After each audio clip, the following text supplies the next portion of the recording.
ચાલો આપણે આગળ 17 અક્ષરના છંદની વાત કરી લીધી, 19 અક્ષરના છંદની વાત કરી લીધી.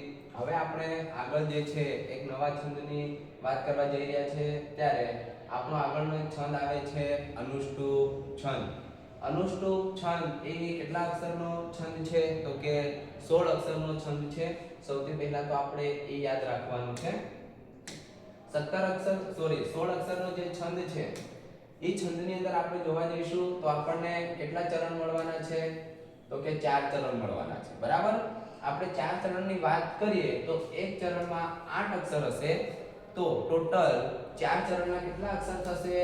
તો કે 32 અક્ષર થશે. તો તમારે આવી રીતે યાદ રાખવાનું છે. જો 2 ચરણ આપેલા હશે તો 16 અક્ષર થશે, પણ જો 4 ચરણ આપેલા હશે તો કેટલા અક્ષર થશે?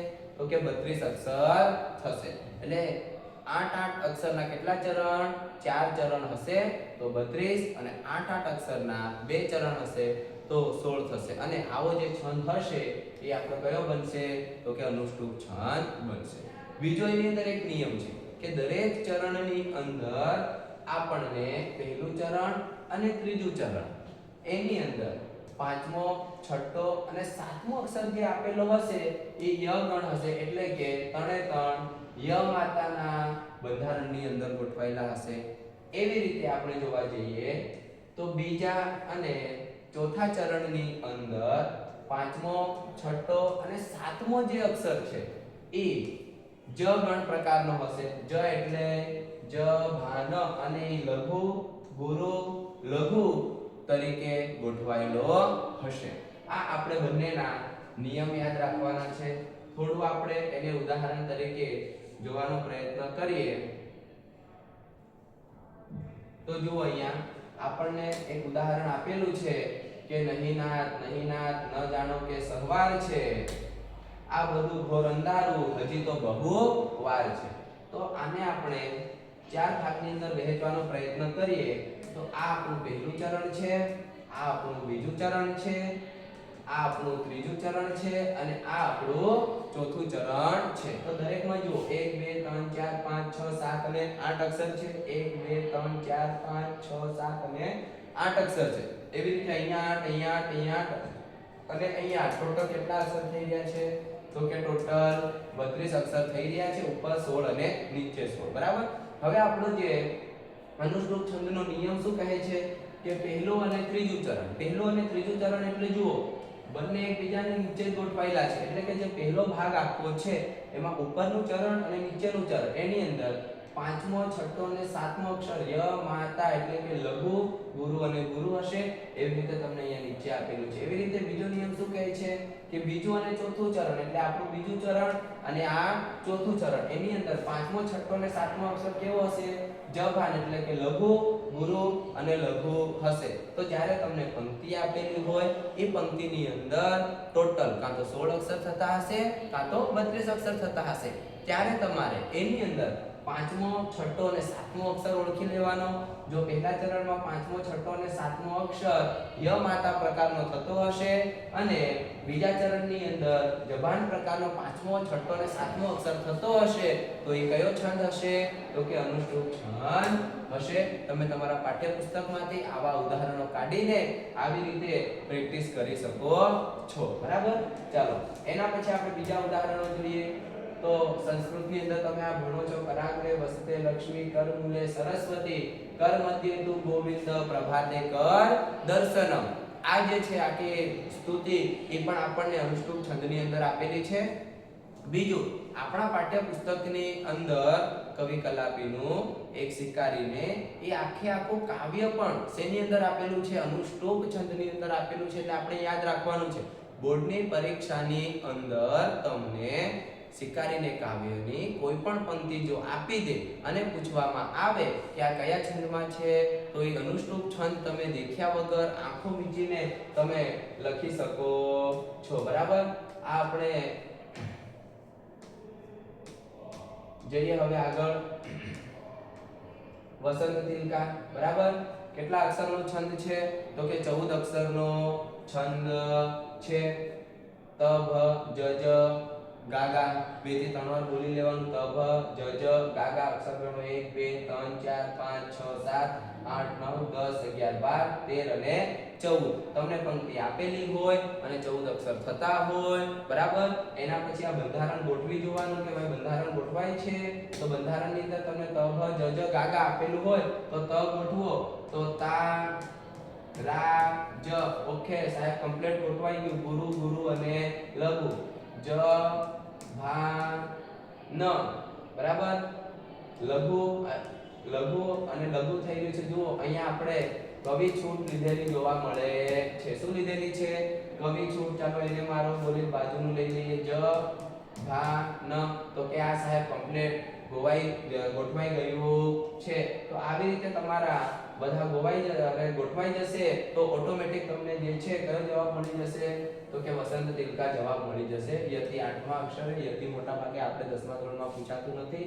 પણ તમારે અક્ષર આપી દેવાના ખાસ યાદ રાખવાના પછી એનું બંધારણ યાદ રાખવાનું અને એક પંક્તિ ખાસ યાદ તમારે રાખી લેવાની એટલે તમારે જે છે આ છંદ બિલકુલ કમ્પ્લીટ થઈ જશે અહીંયા તમને જે છે કવિ છૂટ લીધેલી જોવા મળી રહી છે ત ભ જ જ ગાગા જો જ ભા ન સોરી આપણે લખવામાં થોડી ભૂલ થઈ હતી તારા જ તો અહીંયા જુઓ લઘુ સોરી ગુરુ ગુરુ લઘુ પછી ગુરુ લઘુ લઘુ પછી અહીંયા લઘુ ગુરુ લઘુ થઈ રહ્યું છે એટલે આપણો વસંત તિલકા છંદ એ કમ્પ્લીટ ગોઠવાઈ ગયો છે આગળ એના ઉદાહરણ તમે જોઈ શકો છો આપણે ભણીએ છીએ સ્તુતિ વિશ્વંભરી અખિલ વિશ્વ તણી જનેતા વિદ્યાધરી વદનમાં વસજો વિધાતા આ બધા ઉદાહરણો તમે જે છે આ બોર્ડની પરીક્ષામાં વારંવાર પૂછાય છે ઉદ્રીવ દ્રષ્ટિ કરતા નવ શૂન્ય ભાષે ઝાંકી દિશા પણ જણાય અનિષ્ટ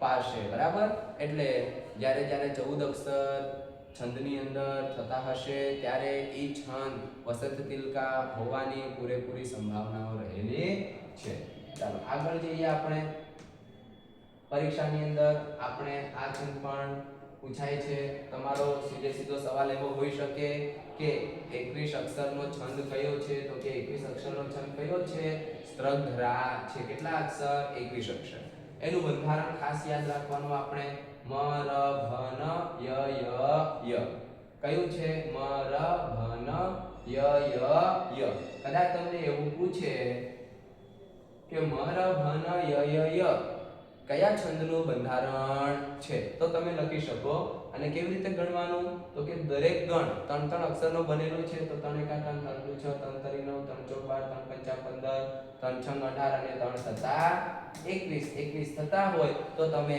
એને આરામથી તૈયાર કરી શકો હજી એને ગોખીને જો થોડુંક યાદ રાખવું હોય તો તમે જ્યારે સ્ત્રગ્ધરા શબ્દ જોશો તો સ્ત્રગ્ધરાનો છેલ્લો આંકડો જુઓ 21 જેવો આપણને લખેલું દેખાય છે તો એના દ્વારા પણ તમે થોડુંક પોતાની બુદ્ધિમત્તા વાપરીને સ્ત્રગ્ધરા એ 21 અક્ષરનો છંદ છે એવી રીતે તમે એને યાદ રાખી શકો છો આવી રીતે તમને ઉદાહરણ પૂછવામાં આવ્યું હોય તો આપણે ગણી લેવાનું 1 2 3 4 5 6 7 8 9 10 11 12 13 14 15 16 17 18 19 20 અને 21 અક્ષર થઈ ગયા બરાબર એના પછી મ ર ભ ન ય એમાંથી તમને બંધારણ આવડતું હોય તો તમે અહીંયા જે રીતે ગોઠવેલું છે એવી રીતે તમે ગોઠવીને 3 ના ભાગ પાડીને બરાબર એને કન્ફર્મ કરી શકો છો ઘણીવાર એવું પણ થશે 21 અક્ષર થતા હશે 17 અક્ષર થતા હશે પણ એ અક્ષરમેળ છંદનું બંધારણ ગોઠવાતું ના હોય તો કદાચ એ છંદ કયો હોઈ શકે માત્રામેળ છંદ હોઈ શકે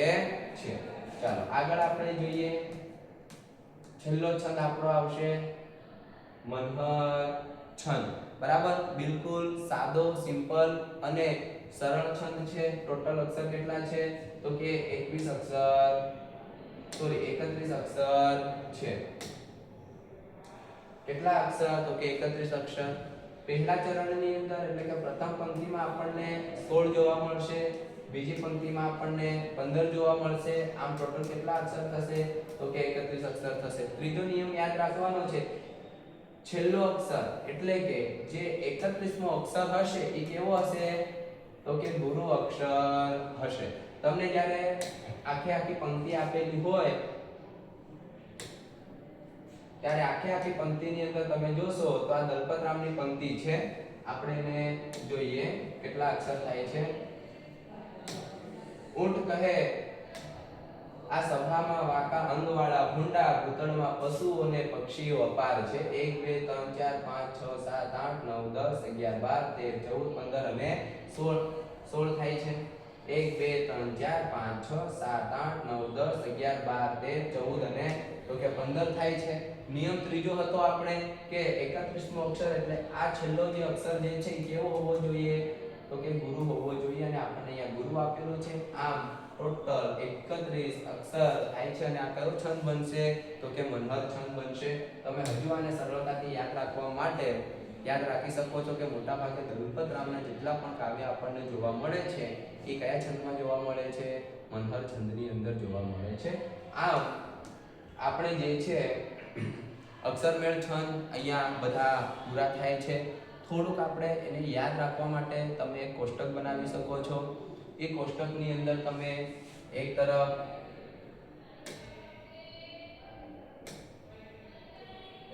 તમે છંદનું નામ લખો, બરાબર. બીજી તરફ તમે છંદનું બંધારણ લખો. ત્રીજી તરફ તમે અક્ષર લખો. આવી રીતે ખાલી ત્રણનું ખાનું બનાવશો તોય તમને સરળતા રહી જશે. સૌથી પહેલા આપણે 17 અક્ષર વાળા ત્રણ છંદ લઈએ તો પહેલું આપણે આવે છે શિખરિણી, બીજું આવે છે મંદાક્રાંતા, ત્રીજું આવે છે પૃથ્વી. તો આ ત્રણ આપણા 17 અક્ષરના છંદ છે. 17 17 અને 17 આવી રીતે લખી શકો છો.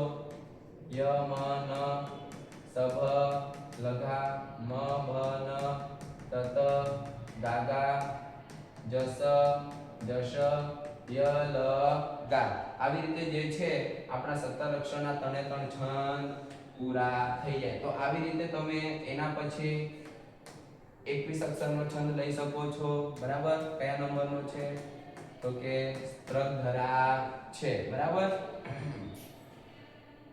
મર ભન ય ય ય મર ભન ય ય ય 1 2 3 4 5 6 અને 7 21 અક્ષરનો છંદ થઈ ગયો. એવી રીતે તમે પાંચમા નંબરનો વસંત તિલકા 14 અક્ષરનો છંદ છે લઈ શકો છો. છઠ્ઠા નંબરનો આપણે જોવા જઈએ તો કે શાર્દુલ વિક્રીડિત છંદ જે છે એ આપણો 19 અક્ષરનો છંદ છે, બરાબર.